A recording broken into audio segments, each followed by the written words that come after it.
Kenya is a country that's always fascinated me. It's one of the largest economies in sub-Saharan Africa and is home to a major African tech hub, its own version of Silicon Valley, called the Silicon Savannah. Observers say it is the most stable democracy in East and Central Africa, and Kenya's new president, William Ruto, is the country's self-proclaimed hustler-in-chief who pulled himself out of poverty. He went from selling chickens at a roadside stall to the highest office in his land. I talked to him when I was in Paris last week. President Ruto, welcome. Thank you very much, Farid. So you have had not a difficult but a dramatic ascension to the presidency. You ran against Kenyatta, to whom you were deputy president. He campaigned against you. You were running also against Raila Odinga, who was for many, many years the opposition leader. Narrow victory. The case goes to the Supreme Court. But everyone abided by the results. Years ago, there were almost riots. It was a similar situation between Kenyatta and Odinga. What do you think has changed in Kenya that people accepted the Supreme Court ruling? Two things. Kenya is maturing as a democracy, and people have come to appreciate that we are a democracy and the people have the final say. Secondly, we ran a different campaign in this election. In 2022, we ran a campaign about issues. It was about housing. It was about jobs. It was about health. And I think it speaks to the maturity of the people of Kenya. It speaks to the maturity of our democracy.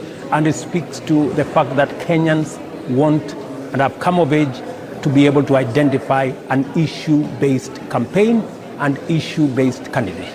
So speaking of that maturity of Kenyan democracy, one of the most interesting and dramatic moments after the Russian invasion of Ukraine was the ambassador of Kenya to the United Nations saying, we denounce this, we believe the borders are important, otherwise all of Africa would be torn up. Do you think that there's an opportunity for Kenya to show leadership here? As our ambassador said, we have in our continent communities on either sides of our borders. If we were to redraw the borders, we would have one hell of a challenge in our hands. It was decided against without our input. In fact, in Berlin, some good people sat down and drew lines all over the place and say this is going to be our nation. We've come to respect that.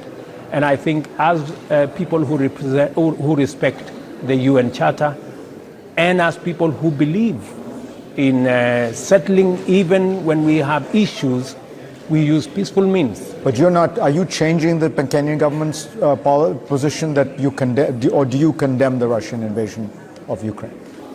We condemn war everywhere. We've been participating in peacekeeping worldwide. But to say you're against war does not say, are you against the aggressor? I mean, you surely do not fault the Ukrainians for defending their country.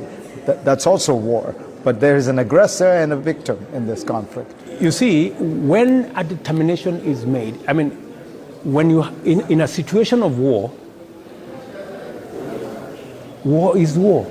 Everything happens in war, right?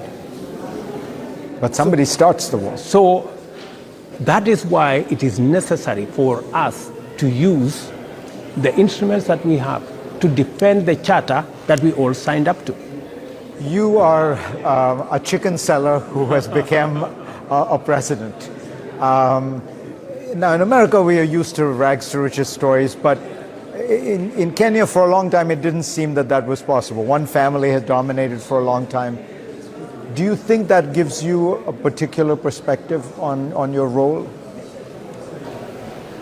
It does, in a very significant way.